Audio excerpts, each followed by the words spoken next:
Assalamualaikum warahmatullahi wabarakatuh.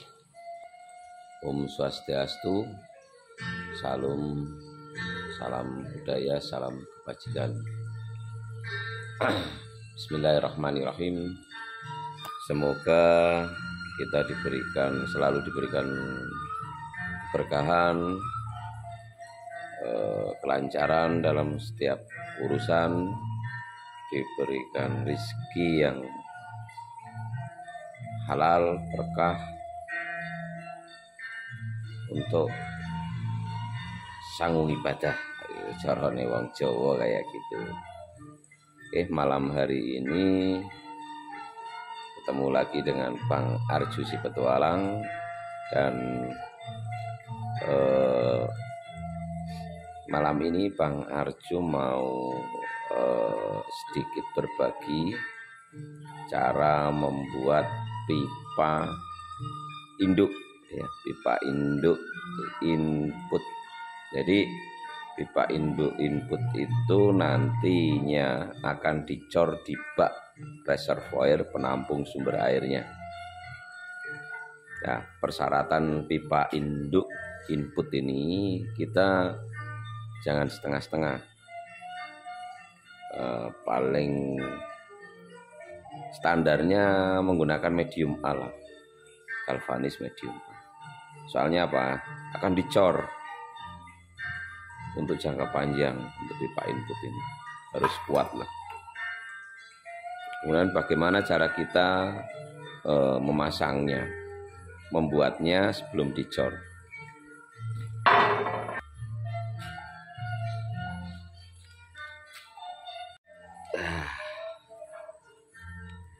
Ini dia si jali-jali. Nah, ini adalah pipa induknya. Oke. Ini penampakan pipa induk.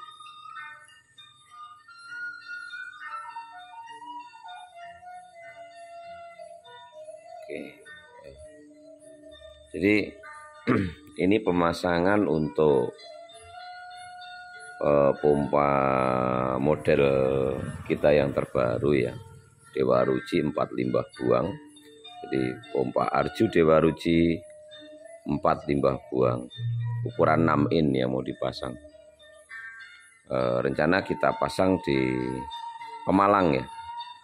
Kita alhamdulillah kemarin sudah memasang di desa apa lupa, dan ini kita dapat penawaran lagi di tetangga desanya, masih di kalau kemarin di Kecamatan Bodeh, kalau yang ini di mana ya, saya lupa, pokoknya udah DP udah masuk. Dan sebenarnya standar pipanya itu kan 4 in, cuman untuk sedikit menyesuaikan dengan anggaran, kita ACC menggunakan 3 in. Bang Arju ini memang aneh-aneh loh. Yang lain itu pompa 3 in, inputnya 3 in. Pompa 4 in, inputnya 4 in. Lah ini pompa 6 in, 4 limbah buang, pipa inputnya pakai 3 in. Kekendelen ya. Terlalu berani. Oh, kita udah pernah pompa 6 in, input 2 in, udah pernah itu. Ya, ini caranya seperti ini, konstruksinya seperti ini. Jadi kita menggunakan siku untuk supaya pompa rangkaian ini kencang, ya. Kita menggunakan besi siku di sini supaya lurus dan kencang, tidak goyang ketika diangkat junjung gitu, ya. Kemudian ini kita menggunakan besi 10 mili SNI, ya. Di sini kita menggunakan 4 in, kita reducer ke 3 in. Di sini sambungannya ke pipa inputnya 3 in. Loh, kenapa kita menggunakan ukuran 4 in yang di bak pompanya? Jadi diakui dan tidak, ya kan? Mau itu kita pakai dan tidak. Semakin besar lubang limbah buang di dalam bak, itu akan semakin leluasa tekanan air itu masuk ke lubang pipanya. Betul ya? Walaupun kalau diukur dari permukaan air, kedudukan pompa mau pakai pipa 1 in, 2 in, 4 in itu kan sama. Massa berat jenis airnya perhitungannya kan katanya sama. Tetapi menurut pengalaman Bang Arju, desain seperti ini itu cukup sekali mempengaruhi hasil kinerja dari pompanya. Karena 75% kemampuan daya dorong output pompa hidram itu tergantung dari tekanan sumber air. Tekanan sumber air dipengaruhi oleh konstruksi cara kita memasangnya.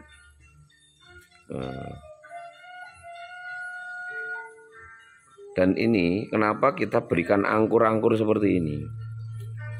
Nah, angkur ini berfungsi untuk menahan pipa dan dia mengikatnya dengan cor-coran dari adukan material bangunannya. Dan kita harap konstruksi campuran materialnya pun harus menggunakan perhitungan pengecoran yang kuat. Jangan diirit-irit semennya. Jangan kita menggunakan pasir-pasir yang bukan standar cor. Ya kan? Ada kasus-kasus seperti itu. Pengecoran dudukan pompa, pengecoran bak, ternyata menggunakan pasir-pasir uruk, pasir merah. Itu enggak bakal kuat. Konstruksinya enggak bakal kuat. Kita gunakan standar cor lah, nasional lah. Menggunakan pasir cor, pasir yang agak kasar, kemudian menggunakan split, ya, batu yang pecah itu ya, yang udah dipecah-pecah, yang kecil, yang nomor 1 kalau perlu, atau nomor 2 maksimal lah. Supaya apa? Supaya lebih bagus, ramuan aduannya itu lebih bagus, ramuan materialnya. Kemudian mengaduknya pun harus, mencampurnya pun harus merata, harus pulen kalau orang Jawa ngomong. Jadi ketika keseimbangan antara ukuran semen, ukuran pasir, ukuran batu splitnya, kemudian ukuran takaran airnya, akhirnya akan menghasilkan sebuah pengecoran yang benar-benar kuat. Ditambah lagi dengan sistem angkur yang seperti ini. Ini panjang pengecoran sekitar 70-80 cm. Ketebalan paling cuma 1 jengkal itu. Jadi pipa induk itu pengecorannya jangan hanya di setebal dinding temboknya, tembok bak reservoirnya. Itu lebih bagus di dasar, kemudian dia di samping pengecorannya nanti diikat dengan dinding baknya, dia ditambah lagi pengecorannya ke depan, walaupun ketebalan hanya 1 jengkal atau sekitar 30 cm ke depan selebar pipa induknya ini. Jadi dia akan kuat ketika akan mendapatkan getaran. Efek dari getaran, pompa itu akan bergetar, enggak cuma bergetar, tapi dia akan sedikit ada pengaruhnya maju mundurnya pipa. Walaupun sudah kita klem dengan kuat, itu pasti ada, biarpun hanya mungkin 1 mili, 2 mili. Kalau enggak kuat klemnya, bisa setengah senti sampai 1 senti goyangannya itu. Kalau pengecoran angkur pipa induk ini enggak kuat, ya tentunya nanti apalagi enggak dikasih angkur seperti ini bisa lolos. Dia bisa lepas ikatan dengan cor-corannya. Apalagi cor-corannya hanya di bagian dinding saja. Dan Dampaknya apa? Terjadi kebocoran dalam sela-sela cor pipa induknya itu. Rugi Bang Arju, ya rugi. Tekanan air dari permukaan ke bak itu bocor. Jadi kurang efektif, tekanannya kurang maksimal akhirnya, tekanan bak reservoirnya. Karena kemiringan pipa input itu sekali lagi salah satu cara kita untuk mencari tekanan dengan gaya gravitasi. Harus kalau hasil kepengen maksimal harus ditambah tekanan permukaan air dari pipa inputnya. Semakin tinggi permukaan airnya, tekanan akan semakin kuat. Nah, itulah kenapa penting juga sebenarnya Bang Arju mencoba untuk memberikan memposting video tentang pipa induk ini. Jadi pemasangan hidram tidak sekedar kita bisa membuat hidram atau bisa memasang hidram, tetapi bagaimana cara kita untuk memasang konstruksi pompa hidram dengan kuat. Kalau kita sudah mengeluarkan biaya yang tidak sedikit, ya jangan tanggung-tanggung, kita tetap harus konstruksinya yang kuat supaya konstruksi bisa bertahan lama, karena konstruksi juga mempengaruhi daya tahan bodi pompanya itu sendiri. Kalau konstruksinya itu nggak kuat, getaran tidak terkendali. Semakin besar getaran yang akan efeknya yang akan mempengaruhi bodi pompa, otomatis ketahanan bodi pompa juga berpengaruh. Jangankan bodi-bodi pompa yang tipis, Bang Arju pernah punya kasus untuk ketebalan 6 mili aja bisa retak itu dalam waktu beberapa bulan pompa bekerja. Kalau memang konstruksinya nggak kuat, terutama konstruksi dudukan pompa, konstruksi penyangga pipa inputnya, kalau memang pipa input itu menggantung. Pipa input berada di permukaan tanah aja, itu harus diklem. Supaya apa? Supaya bisa menahan efek dari kerja pompa, yaitu getarannya. Kalau getaran semakin kuat akan menjadi sebuah goyangan. Kalau pompa hidram itu bergoyang, wow, ngeri. Leher pompa biasanya nggak bakal kuat. Kalau teman-teman pernah memasang hidram di atas 100 PSI, itu kalau lihat bekas air di dalam tabung, itu posisi bekas air itu, kalau tabung 1 meter, itu bisa nyampe sekitar 80 cm dari klep itu ke atas, itu bekas air di situ. Udara itu bisa terpadatkan, itu nyampe sekitar 1/4 dari panjang tabungnya.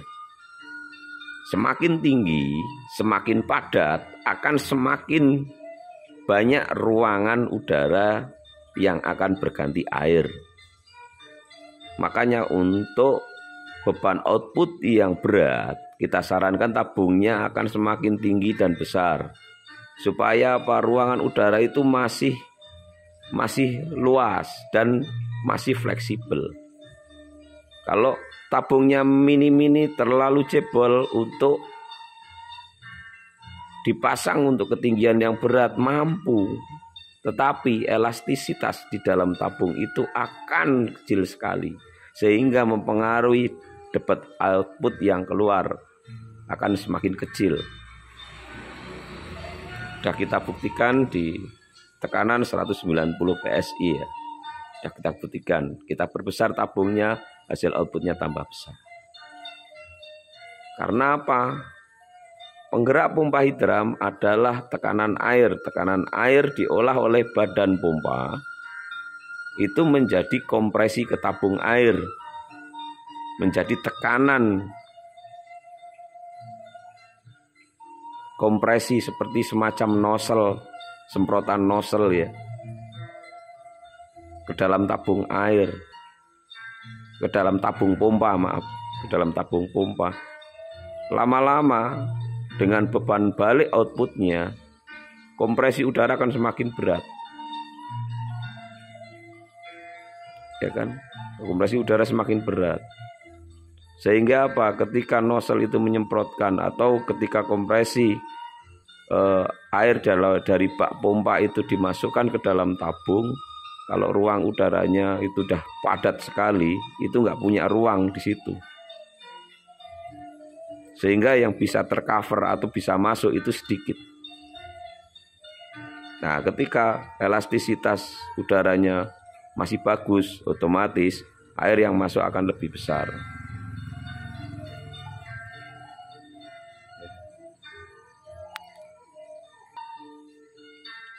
Karena apa? Karena yang memantulkan kompresi yang ditimbulkan oleh kerja pompa, yang akan memantulkan itu adalah udara. Ketika elastis udaranya itu sudah kecil, gimana mau memantulkan tenaga yang besar ke arah outputnya? Gimana akan mendorong air lebih besar untuk menaik ke ketinggian? Itu kan secara nalar, kita berpikir aja yang sederhana lah. Secara nalar tidak bisa dapat airnya untuk maksimal.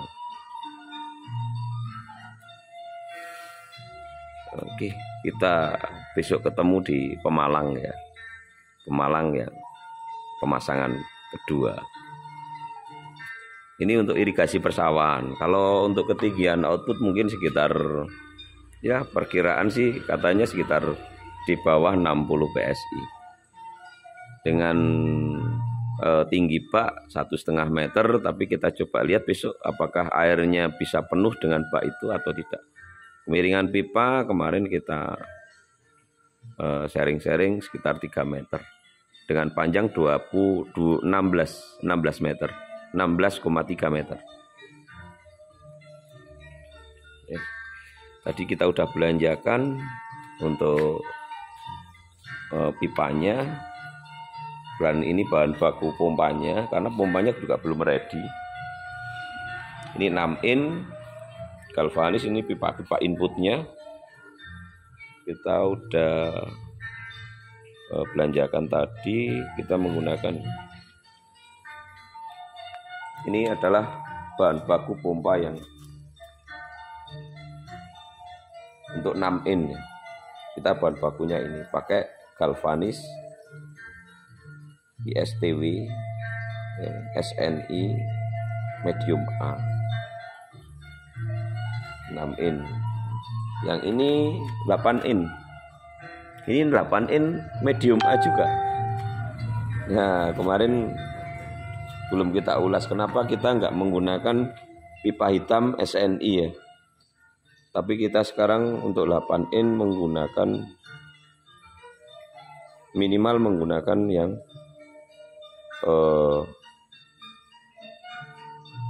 galvanis medium A 8 in. Ini besar. Ini 6 in, ini 8 in. Nah, kita selalu menggunakan bahan baku yang baru ya. Kita nggak mencari bekas. Nah, supaya kita juga menjaga kualitas. Kalau masih ketahanan pompa itu diragukan ya, berarti outputnya terlalu ekstrim. Aduh, banyak yang konsultasi dengan output yang lebih ekstrim lagi Bang Arju, itu sementara kita tolak. Kita nggak mau nafsu, nggak mau terlalu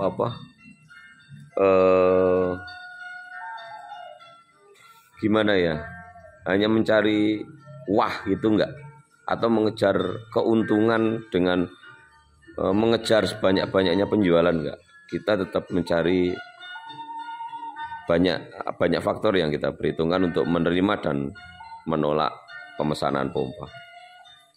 Tidak asal air naik, bisa aja asal air naik, tapi kalau hasilnya kecil sekali ya biasanya kita pertimbangkan, kasihan. Kecuali kalau memang dari pihak pembeli juga udah memahami dan tidak masalah. Dan ini klep limbah buang ini 2 ini ukuran 4 in, insya Allah akan kita kirim ke Papua. Ada pesanan karena kalau ngirim unit jadi mungkin terlalu mahal ongkirnya ke Papua ya. Yang ini beliau mau coba belajar merakit pompa hidram sendiri dengan 2 limbah buang dan 1 klep tabung. Wah, keren. Nggak apa-apa. Ini sumber airnya juga lemah. Ketinggian yang dituju sekitar 40 meteran. Elevasi kemiringan aliran air hanya sekitar 2 meter sampai 3 meter katanya.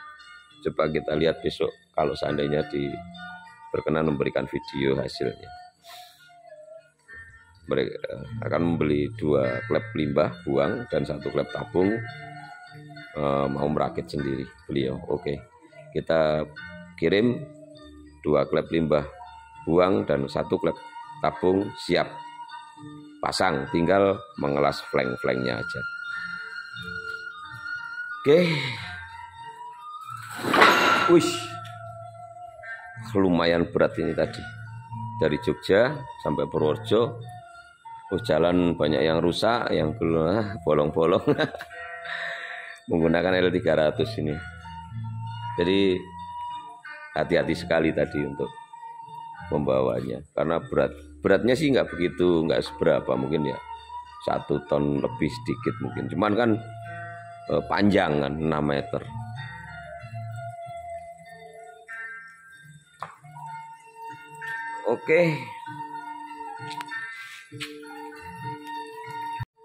Oke, sampai sekian dulu.